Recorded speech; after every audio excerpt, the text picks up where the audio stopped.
I bet you need it for. Well, do I need it for Yeah, they're just far enough back. All right, welcome, if you guys already know, welcome to JoeFest 2025. That's, big thank you to Ed and everybody who put this on. I know sometimes it gets lost on a lot, but this is an incredible amount of work to put these shows on. So while it may seem like it's not a big deal, like this is a year's worth of work.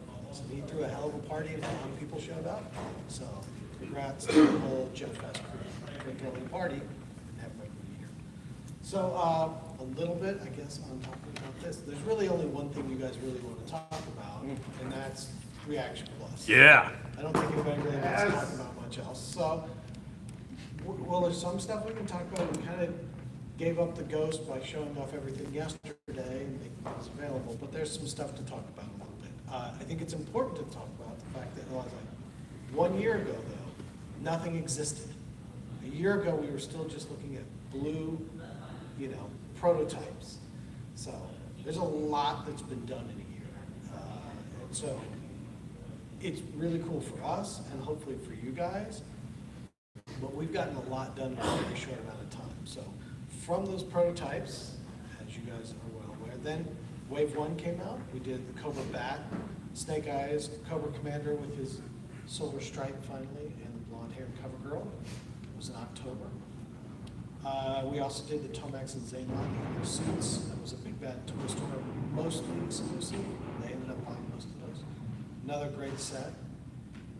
So then it only came till this year that we got more. So Duke, Fatal Fluffy, Serpentor, and Raymar. That was January of this year. So only 5 months ago. March is when we did Micronauts. This was a really interesting one. We didn't know how this was going to go. For me, I loved Micronauts growing up, and obviously the articulation pattern of the Micronauts figure seems to match with well with G.I. Joe, considering that they're related entities.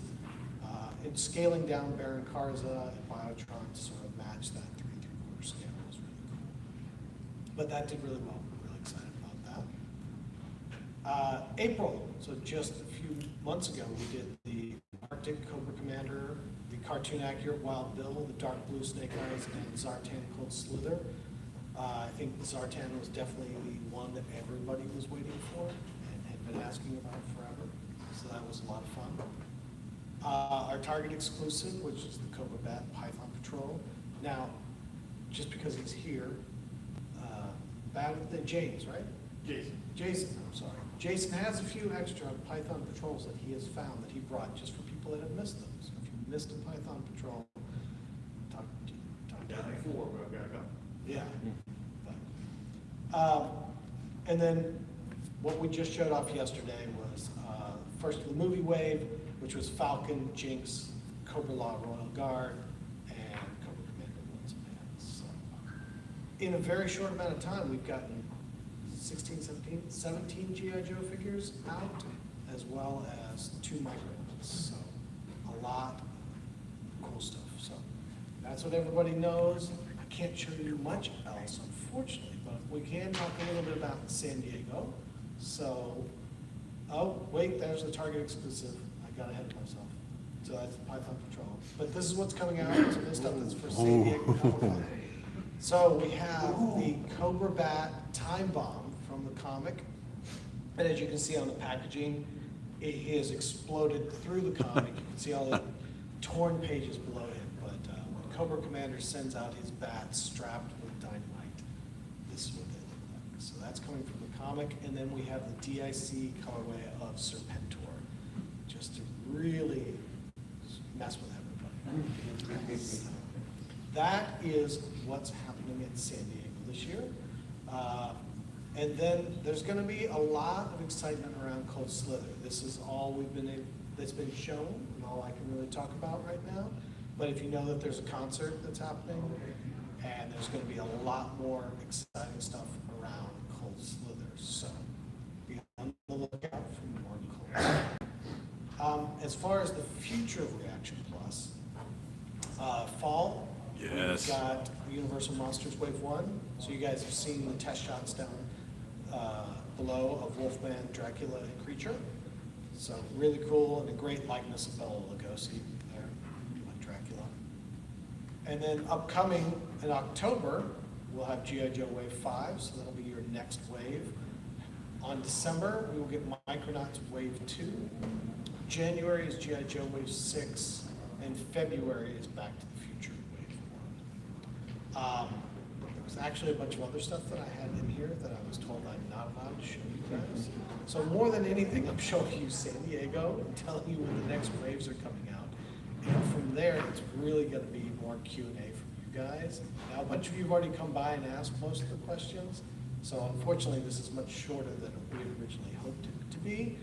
But this is what I can tell you guys today about what's going on. So there's multiple more waves of Joe on their way, multiple waves of Micronauts and Back to the Future, along with the San Diego reveals, which is probably the thing you were most interested in, quite honestly. So. And Wave 5, the top one on that list, is that stuff that we've not seen yet? No, At all? no. Nobody's seen anything from Wave 5 or Wave 6. I mean, you didn't see Wave 4 until yesterday. I'm not very good at keeping count. So, that's a very brief rundown, and I'm sorry that I couldn't share more. I had to pull a bunch of stuff out today. But I can jump into any questions or anything else.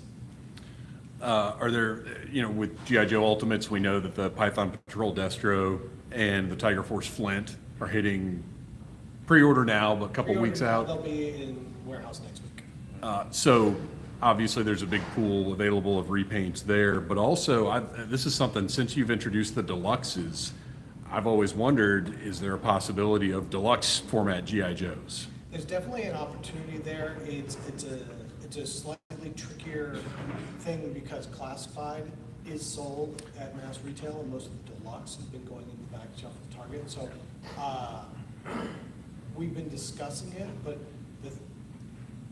trying to figure out how to word it properly. But the initial feeling is sort of like they wouldn't want something on shelf that would compete with classified at the same price point and the same scale in the same retailer. So while Ultimates have been fine because we're working at a different price point and a different distribution model, so it's not showing up at the same retailer.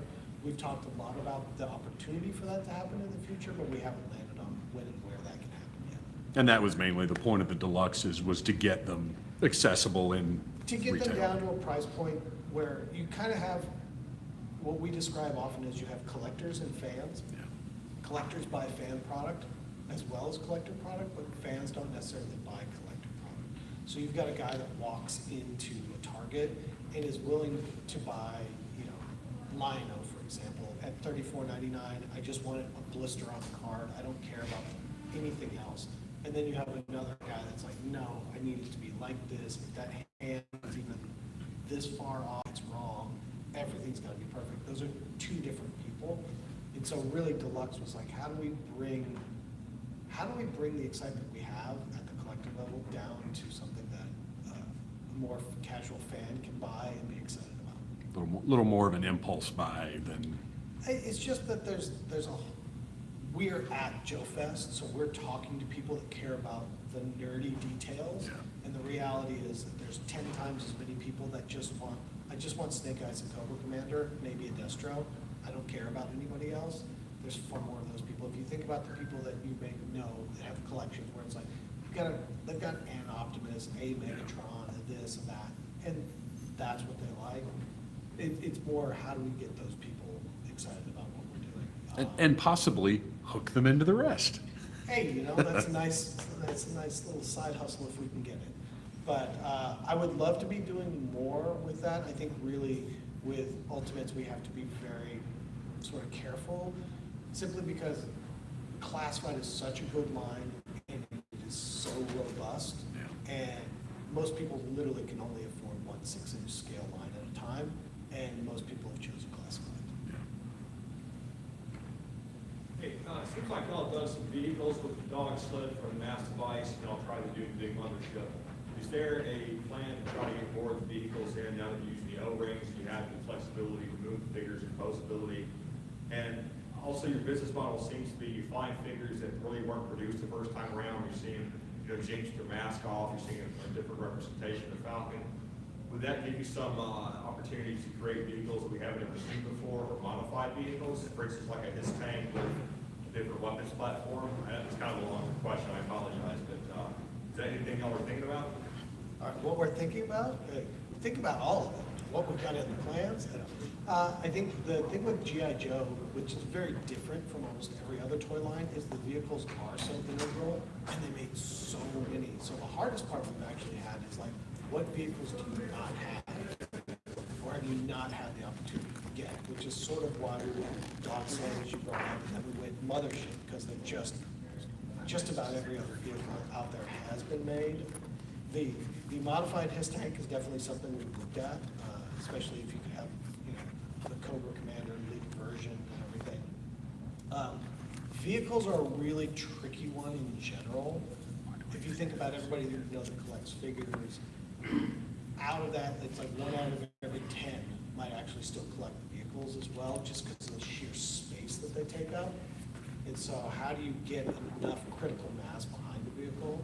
I really like the vehicles and the play sets. I think most people have probably seen this part of the Cat's Lair and with Snake Mountain, which are the size of small cities. I think they need their own apartment in some places. So yes, I would love to be making more vehicles. With G.I. Joe, it's just really tricky to find that sweet spot that hasn't been done already. And to your other sort of question was there, it's like, yeah, we really do try to make the stuff that we don't have. Like, you don't need me to make you another Snake Eyes or make you another Dusty or something. Like, you have that figure. What do you not have? That's really what I'm focused on trying to do and trying to bring to the game. Thank you. Yes. A couple of the recent figures are out or revealed, the What's the Man, Cobra Commander, and the Cold Slid and Zartan, and in classified scale, those are two other recent announcements or releases. Is that lucky happenstance, or are you working quite closely to try and mirror what's happening in some of those plans? No, I think, you know, obviously Hasbro owns G.I. Joe, so we work on G.I. Joe at their, the blanket on the word, but at their convenience, if you will. So we are actually, you know, for us, it takes about 15 months to bring something to market. So we're working on stuff like right now, what the team is actually working on is what comes out after San Diego Comic-Con next year. So even when we get into line plans, what we're actually working on is what are we doing in 2027 right now with Hasbro. So we're all working on line plans well in advance. And so if there are moments or key things that they want to key into, you know, we'll discuss back and forth when's the right time to bring something to market or when it isn't. For the most part, you know, we're sort of off on our little space on the side. But yeah, there's a couple times where we line up and like, okay, like Cold Slither is coming to San Diego, they're having a concert, like what's the road to Cold Slither look like? Okay, they're making the announcement, we run our figures, they're making theirs. Like, there's stuff that we're gonna work on together to sort of get there, to sort of raise the profile. So it's sort of collaborative, but at the same time, we both have our own agendas, and we just make sure that they don't step on each other. Does that make sense? Yeah, can you let us know if Micronauts Wave 2 is that going to be like an exclusive or general? It'll be a wide release, the same as the first wave. Awesome. Yeah. But the same thing with the first wave, we're like, I don't know how many people remember Micronauts. At this point, you're getting into a line that is a lot older. Like when we did Planet of the Apes, I was like, everybody remembers Planet of the Apes. It's like, no. Those people are really old. So it's like, oh, okay. So we were just nervous about how the reception to Micronauts was going to be. Obviously, leading with Baron Karza, you're leading with the Darth Vader of Micronauts to a degree, for at least for American collectors. And so we felt pretty good about it, but it ended up being much more popular than we expected. So now it's like, all right, let's get on Micronauts. There's a lot to do there. So does that mean that Wave 2 could be more than 2 figures, or maybe some future waves will be more than 2 at a time? It's future waves. Okay. The wave for December will only be 2 figures, but future waves we're working on as well. So like, can't talk about Right. anything other than what we've sort of shown and everything. But there's a lot more Micronauts that we've got our hands on. Same thing with I'm just curious if some of the stuff you already have licenses for, like Thundercats or Ninja Turtles, have you thought about doing a couple times? Probably thought about it, but. Have we thought about it? O-rings, have you, is there any? There would be a lot chance of that, that would make a lot of sense in some cases, wouldn't it? Yeah. You can't say anything more than that, but it would sure make a lot of That's sense. fair. I was just gonna say, super cyborg Micronauts would be very cool. Once again, I don't disagree with you. The question of it, are there more than 12 people that want that? Well, there's one. 12 people are gonna be psyched. But, yeah. Super Cyborg is a really interesting one, because like, it'll either do extremely well or not at all. Yeah. And there's not a lot of middle ground, and you never really know how it's gonna roll. It's been really interesting. Like, obviously, the Batmobile that we did phenomenal. Krang did phenomenal, some of the other ones, but there's been a couple where it's like, that didn't work at all. How did the snake hit? Because it got the crimson repaint. Yeah, we did that for Hasbro Pulse UK. Snake did okay.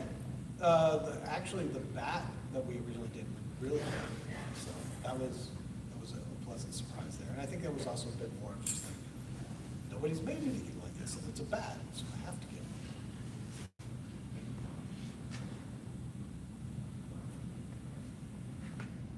When you guys were thinking about making the mothership, you were gonna offer a silver library flag pack. Yep. That's still hoping to, on a future date maybe? Obviously, we've got all those figures sculpted and sort of ready to go. I think where we've sort of been with that is like, when is the right time to sort of pull all that stuff back in? I've been surprised how many people this weekend have asked me like, maybe it's time to try the mothership again. Now that people are sort of believe that the O-ring line is real, that they might be more open to it than they were in the past. I do think that was a bit where, at that time, because we had done so much reaction figures, that this was not a line that people collected, and so they weren't willing to open that door, that maybe they might be now. So there's some stuff in the back of my mind about, and more so, obviously, this weekend with having a surprising amount of people ask about the mothership, and like, could we try the mothership again? Be a real shame if we tried it again and it didn't work the second time. So kind of cross my fingers on that. But if we don't end up going forward with that, yeah, we need to bring back those officers and everything. So yeah, we're not going to we won't let a good sculpt go to waste. Yeah.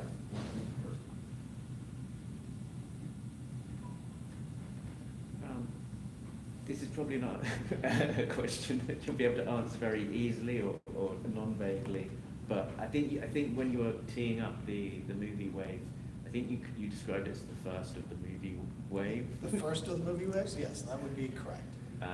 And I'll just leave the thought hanging out there. There's a lot of interesting characters out there in the movie. There's some really main characters that aren't in that wave. It would be a real shame if they didn't get made. Yeah. Yeah. Everybody's, it's the same ones. It's like, these three, where are they? Yeah. All three of them. One's white, one's purple, one's in a sports uniform. Why aren't they here? It's like, that would make no sense not to make it, wouldn't it? It would be sad if they came out in the next wave. Understanding you're at the University of Hasbro, I'd love to see Jim and the Joe and Richard team in Reaction Plus. We've talked a lot about throwing back on some of the old 12-inch stuff, and would people be into it or would they not be into it? Like, I'm gonna do a bad job and somebody's gonna call me out on this, but it's Bullet Head, right? Bullet Man. Yeah, Oh. like Bullet Man, like, I think he would look awesome. Does anybody care? Does anybody remember? I don't know. I know you'd make at least 2 sales. Yeah, all right. I can promise you 2 at the minimum. 3? All right. He's gonna get one on card, so there you go. Yeah, I think that there's some cool stuff in that old 12-inch stuff. I'm old enough to have had some of that stuff hand-me-down. I like it. I just don't know if the person coming to it has any familiarity with it, other than the fact that it's historically part of G.I. Joe. There was always that great chasm between the 12-inch guys and the 3 3/4 guys. we'll never talk to each other kind of world. I don't know. I think it would be really fun to get back into some of that, especially the later stuff, because it's weird, you know? And that weird stuff is cool. But nothing at the moment on plans. But I like the idea. I just don't know if the fan base is, if that's what they want. That's fair. I don't know. So you've touched on Action Force with the Red Jackal and the Red Laser reaction figures. Yes. Any chance we could see any of that stuff in Reaction Plus? I would think that yes, it's not gonna be right away, and I think it's finding that fine line where I'm not just remaking an Action Force. I think that there's some really cool stuff that happened in Action Force that isn't, O-ring. That's 5 POA that could get translated over, that's really fun. So, I think if we were gonna go down that route, it wouldn't be like make Coral. Yeah. You can get Coral. It would be, let's make something you don't have. And that's where some of the cool, weirder stuff is, in the Yeah. 5 POA. Yeah, exactly. Space aliens, Yeah. guys with buckets on their heads. So like the Sunbow cartoon had a lot of iconic locations in it. Have y'all thought of doing like vignette type play sets that were smaller, that didn't have the same kind of footprint as like a larger vehicle would have? You know, quite frankly, we talked a lot about different things like that, but we're really only just, I realize it's way forward, like, oh, we're a year into it, but like a year ago, we were still just blue plastic. So in terms of where we are, it's like, okay, how much demand is there? How many people are coming in for this line? How big can we go with it? I think more and more we're getting much more confident that we could get into possibly vehicles or play sets of some sort. Or that's the hard part. It's like, I don't want to make the whole base because it'd be gigantic, but can we do some smaller things? I don't think the right translation is what we've done a bunch in Reaction, which is like sort of the Land of the Jawas playset reinterpreted. But there's something in there that could work where you've got backgrounds and then just bases for them. And if you could make it modular so you could have different locations, I think it would be really cool. Yeah, because I really like some of the set themes that you've got, like the one where they're on the subway, that would be cool. Yes. That was more of a, like you could actually take it out And put them and in. not that one specifically, but like a vignette of like, or like the Pyramid of Darkness. There's Oh, man. little I love that computer set. centers or other, just locations you see again and again and again in cartoons. and stuff. Yeah. No, like I said, I think we're only a year into this as of today, and so we're only really getting emboldened by it, if you will. Same thing, it's like, we have a pretty good feeling that people are gonna want movie figures, but we don't know for sure. Okay, now we pretty much know. And also, I can't wait to see what you do to fix Globulus, because he's been laying on his back for a very long time. Yeah. I, one step at a time. It's a low bar. Like, I'm not talking smack on any of the old stuff, like, they did it. We got it, it's on our shelves, we love it. Maybe we'll do something, maybe.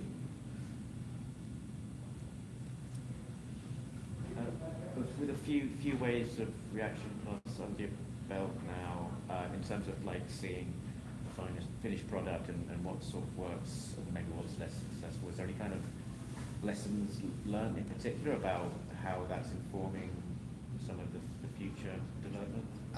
Yes and no. I mean, the good news is all the figures have been really well received. And thank you to everybody here, anybody watching, anybody that cared and picked them up, so that's great. I think when we've thought we've been more esoteric, things like Fatal Fluffy or Raymar, and we're like, I'm not sure enough people are gonna care or not. We've been surprised how many people do care, as opposed to sort of like a core Joe, if you will. And then you get into something like Wild Bill, where you're like, well, we're gonna make it cartoon accurate paint, but it's sort of just, he's not just a regular Joe, but he's a regular Joe. Is that gonna be enough for people? Like, what's gonna be enough for somebody to say, I need that and I want that? I think we all believed in it, but we weren't sure how focused it would be. Like, I'll try to think of maybe a parallel example, like when we get into Godzilla, we talk about some of the esoteric monsters. There's certain ones that will sell like crazy and certain ones that you can't give away. And like, after a while, you start to learn the psyche and the rhyme of reason, like why certain monsters sell well and certain monsters don't. It's sort of, we're in that same bit with G.I. Joe a little bit. Like, we have a pretty good idea. Like, if we were talking about reaction, I know exactly what that guy that buys a reaction Joe is willing to buy and not willing to buy. So when you get into O-ring, obviously we're talking to a different, similar, but in oftentimes a different group of people.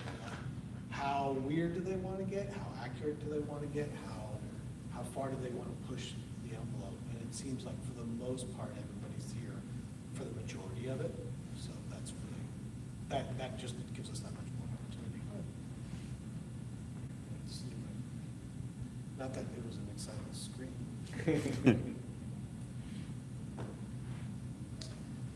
I'll go back to an exciting screen. Let's there. I'll leave it on that one. I think you had one more? Or no? No. I don't remember what it was. That's okay. That's okay. I can ask a nasty question if you like. So, something you've mentioned, Wild Bill, and there was a little bit of controversy about the box art on that one with His potential hand? extra All right. fingers. Everybody wants to claim it's AI because it's extra fingers. It's not. So when we get the paintings from people, they're all still painted. They always need to be tweaked. All the physiology needs to be tweaked. It's like, oh, it's this great painting. And it's like, wait, his hand is too close to his head. And we gotta, so we're moving stuff around all the time. So with Wild Bill, what happens is we have his hand is holding the gun, but it was too far up the handle, so we were moving it down one finger length. They moved it down one finger length, and then it was like cleaning up the Photoshop, and it looked good, so they left it. And now you have 4 fingers. Because it's exactly one finger over perfectly. So there's no AI going on in any of it. Like, I think Jason Edmondson did most of the reaction paintings. We've got a couple different artists that work on these paintings. Like, you're not going to get that out of AI. So that's where Wild Bill's 6-finger salute came from. And ironically, the guy that did that work was my brother. With the Photoshop work. Yeah, the Photoshop work. Do you, I guess, as a company, have like a philosophy about AI artwork more generally? Well, for us, we've hired artists for all this stuff. I mean, we have all the original paintings to these things. Like, we're all toy collectors. Like, everybody here would be like, oh, I'd love to have one of those original paintings. We're like, we're going to commission these paintings and we're going to keep these paintings. So, I think AI in general is a tool. It will be used more and more and more. No different than when computers came into design and everything else like that. It gets you a rough pretty well. It doesn't get you a final of anything. We use it a bit here and there for photographs to strip out backgrounds. I mean, people didn't call it AI, but for the last couple of years, you could just go into Photoshop and ask it to strip out a background and it would strip it out. What do you think that was? Same thing, just machine learning. So there's bits and pieces of it that we use, but we don't use it in the artwork. Just because we want the paintings. We're all toy collectors. We want the source afterwards. I want the prototypes. I want the original paintings. I want all of that stuff. Just so I'm sure, like the slide you had up there for a while was your timeline. Where were the Universal monsters on that? When are they shipping? Between September and October of this year. Okay. And Perfect. those are plastic shots down in the booth downstairs. All right. I don't have any grand secrets, unfortunately, other than these 2 to show you guys today. But one more reveal for JoeFest, right? Yeah. There we go. All right. Thanks, everybody. That's it. That's it.